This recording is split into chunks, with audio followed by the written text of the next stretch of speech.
요즘 SNS에서는 버닝썬 사건을 이렇게 부릅니다. 김상교가 쏘아올린 작은 공. 강남의 한 클럽에서 일어난 폭행 사건에서 시작된 이 사건이 지금 대한민국을 흔들고 있습니다. 버닝썬 직원의 손님 폭행으로 시작된 이 사건은 경찰의 폭력, 약물을 이용한 성폭력, 마약 판매, 경찰 유착, 성적뜻 의혹으로까지 번졌고 가수 정준영 씨 등의 심각한 성폭력 행태를 적나라하게 드러내더니 급기야 경찰청장 유착 의혹으로까지 확대됐습니다. 지난해 12월 14일 자동차 커뮤니티 보배드림의 김상교 씨가 쓴 글이 하나 올라옵니다. 11월 24일 클럽 버닝썬에서 곤란에 빠진 여성들을 도우려다 직원들에게 폭행을 당했다. 그런데 신고받고 출동한 경찰이 되레 나를 체포하고 폭행했다는 내용이었습니다. 일방적인 주장이었기 때문에 큰 관심을 끌진 않았습니다. 해가 바뀐 뒤인 1월 28일 MBC가 영상 하나를 보도합니다. 김 씨가 클럽 앞에서 직원들에게 폭행당하고 지구대 안에서 경찰관들에게 집단 폭행을 당하는 것처럼 보이는 영상이었죠. 방송 직후 청와대 국민청원 게시판에는 경찰이 버닝썬에서 뇌물을 받는지 조사해달라는 취지의 청원이 올라왔고 청원 동의자가 하루 만에 20만 명을 넘겼습니다. 버닝썬은 직원의 폭행을 사과했습니다. 사건은 이때부터 시작됐습니다. 다만 김 씨가 클럽 여성을 추행한다는 민원이 들어와 어쩔 수 없이 끌어내다 벌어진 일이라고 했습니다. 실제 여성 2명은 김 씨를 강제추행 혐의로 고소했습니다. 다시 진실 공방이 시작됐죠. 김 씨는 성추행을 부인했습니다. 하지만 여론의 관심은 벌써 버닝썬 등 몇몇 클럽에서 공공연하게 이루어져 온 약물 흡입, 약물을 이용한 성폭력 등으로 오홀막하기 시작했습니다. 관련 증언이 쏟아졌기 때문이죠. 실제로 클럽 버닝썬 직원이 마약류관리법 위반으로 경찰 조사를 받았고 이문옥 버닝썬 대표와 영업사장 하나무개 씨의 모발에서도 마약 성분이 검출됐습니다. 이렇게 문제가 많은 클럽이 어떻게 정상적으로 영업을 해왔을까요? 당연히 경찰과 유착 의혹이 증폭됐습니다. 결국 사건 무마를 위해 버닝썬 돈을 경찰에 전달했다는 전달책의 구체적인 진술까지 폭로됐습니다. 그룹 빅뱅의 승리는 이 모든 의혹의 중심에서 있었습니다. 버닝썬이 클럽 내에서 마약을 유통하고 약물을 이용한 성폭력을 용인했는지, 그런 사실을 숨기기 위해 경찰과 긴밀한 관계를 유지했는지, 이 모든 과정에 버닝썬 사내이사로 이름을 올린 승리가 묵인방조 혹은 지시했는지가 핵심이었기 때문이죠. 이 과정에서 문제의 카카오톡이 공개됩니다. 언론의 취재는 승리에게 집중됩니다. 승리를 포함해 남자 연예인 여럿이 들어와 있는 이 대화방에서는 여러 충격적인 대화들이 오갔습니다.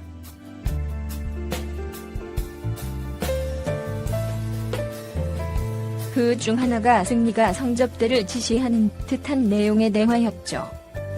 승리 소속사 YG는 조작된 것이라고 맞섰지만 경찰은 조작되지 않았다며 성매매처벌법 위반 혐의로 승리를 피의자로 입건했습니다. 문제의 대화방에서 정 씨가 공유한 불법 촬영물이 발견되면서 사건은 일파만파로 커졌습니다. 가수 정준영 씨도 이 대화방의 멤버였습니다. 정 씨가 여성들과 성관계 맺으면서 몰래 촬영한 영상들이 다수 나왔고 피해자가 최소 10명에 달했습니다. 관련 보도가 나오자 정 씨는 모든 죄를 인정한다. 영상에 등장하는 여성분들에게 무릎 꿇어 사죄드린다고 밝혔습니다. 문제의 대화방은 경찰청장 연루 의혹까지 터뜨립니다. 13일 카톡을 국민권익위에 공익신고한 방정현 변호사가 CBS 라디오 김현정의 뉴스쇼에 나와 경찰 최고 위급 인사 연루 의혹을 언급했습니다. 그러자 민감용 경찰청장은 긴급 기자간담회를 자청했습니다. 이 자리에서 의혹이 제기된 최고 위급 인사는 당시 경찰청장인 것 같다라고 밝힌 G126명의 합동수사팀을 꾸려 엄정 수사하겠다고 했죠.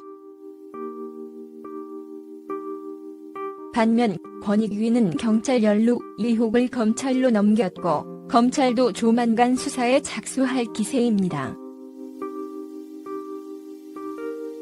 14일 경찰은 가수 정준영 씨와 승리를 소환 조사했습니다.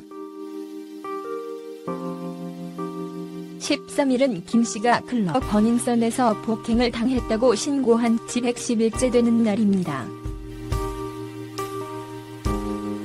이 기간 동안 버닝썬은 우리 사회에 다양한 문제들을 던졌습니다.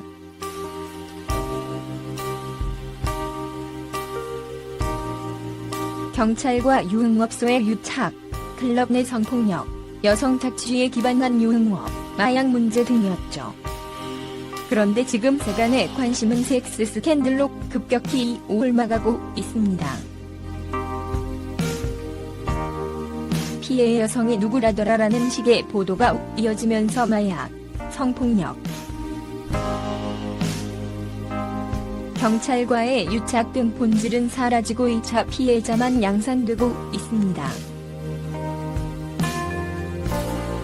성매매 문제 해결을 위한 전국연대는 12일 성명을 내고 클럽 사회 전반에 흐르는 성접대 성상납을 여성에 대한 폭력으로 인식하지 못하고 연예인 누군가를 처벌한 차원에서 수사가 그쳐서는 이만 된다. 사회 전반에 만연한 여성에 대한 폭력, 성착취, 성매매, 발선, 불법 촬영 유포, 경찰 유착 비리와 부정부패 등을 총체적으로 수사해야 한다고 촉구했습니다. 김상교가 쏘아올린 작은 콩, 최종 도착지는 어디일까요? 자세한 내용은 영상에서 확인하세요. 요즘 SNS에서는 버닝썬 사건을 이렇게 부릅니다. 김상교가 쏘아올린 작은 공. 강남의 한 클럽에서 일어난 폭행 사건에서 시작된 이 사건이 지금 대한민국을 흔들고 있습니다. 버닝썬 직원의 손님 폭행으로 시작된 이 사건은 경찰의 폭력, 약물을 이용한 성폭력, 마약 판매, 경찰 유착, 성접대 의혹으로까지 번졌고 가수 정준영 씨 등의 심각한 성폭력 행태를 적나라하게 드러내더니 급기야 경찰청장 유착 의혹으로까지 확대됐습니다. 지난해 12월 14일 자동차 커뮤니티 보배드림의 김상교 씨가 쓴 글이 하나 올라옵니다. 11월 24일 클럽 버닝썬에서 곤란에 빠진 여성들을 도우려다 직원들에게 폭행을 당했다. 그런데 신고받고 출동한 경찰이 되레나를 체포하고 폭행했다는 내용이었습니다. 일방적인 주장이었기 때문에 큰 관심을 끌진 않았습니다.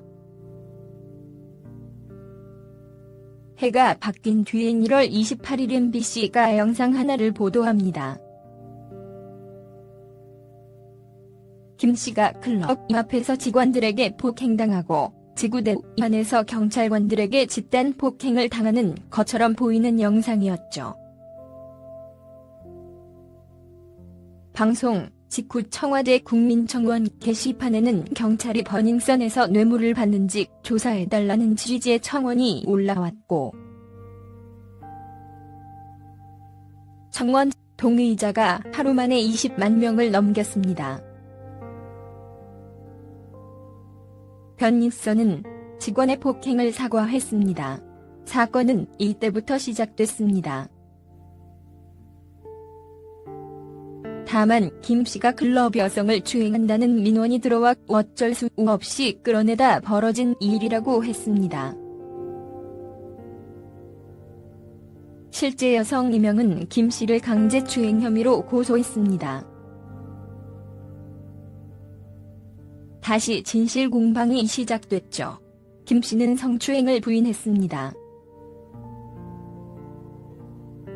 하지만 여론의 관심은 벌써 버닝썬 등 몇몇 클럽에서 공공연하게 이루어져 온 약물 흡입,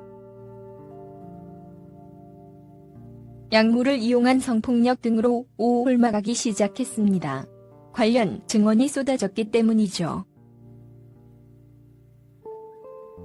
실제로 클럽 버닝썬 직원이 마약류관리법 위반으로 경찰 조사를 받았고, 이문옥 버닝썬 대표와 영업사장 하나무개 씨의 모발에서도 마약 성분이 검출됐습니다. 이렇게 문제가 많은 클럽이 어떻게 정상적으로 영업을 해왔을까요? 당연히 경찰과 유착 의혹이 증폭됐습니다. 결국 사건 무마를 위해 버닝썬 돈을 경찰에 전달했다는 전달책의 구체적인 진술까지 폭로됐습니다. 그룹 빅뱅의 승리는 이 모든 의혹의 중심에서 있었습니다. 버닝썬이 클럽 내에서 마약을 유통하고 약물을 이용한 성폭력을 용인했는지, 그런 사실을 숨기기 위해 경찰과 긴밀한 관계를 유지했는지, 이 모든 과정에 버닝썬 사내이사로 이름을 올린 승리가 묵인방조 혹은 지시했는지가 핵심이었기 때문이죠. 이 과정에서 문제의 카카오톡이 공개됩니다. 언론의 취재는 승리에게 집중됩니다. 승리를 포함해 남자 연예인 여럿이 들어와 있는 이 대화방에서는 여러 충격적인 대화들이 오갔습니다. 그 중 하나가 승리가 성접대를 지시하는 듯한 내용의 대화였죠.